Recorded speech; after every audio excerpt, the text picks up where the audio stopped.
Hi everyone, in this video I'll be showing you the ways to log out of MetaMask account. In order to log out of your MetaMask account, you just have to follow the steps. First of all, you need to go and log in into your MetaMask account. When you're logged in, that's going to take you to the home page, and from the home page, tap on the menu bar from the top left hand side corner.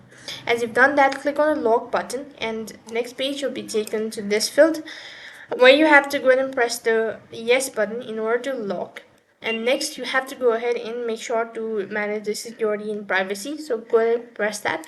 As you've done that, select auto log and click on after 10 minutes, and when you've done that, you'll have successfully logged out of your MetaMask account. Before you log out of your MetaMask account, make sure to save all of your data or all of the information, and only then you could proceed on to the logout method. By following the steps, you should be able to log out of your MetaMask account. That is all for this video. I hope the video was helpful. Make sure to like, share and subscribe to our channel. Thank you for watching. See you in the next video.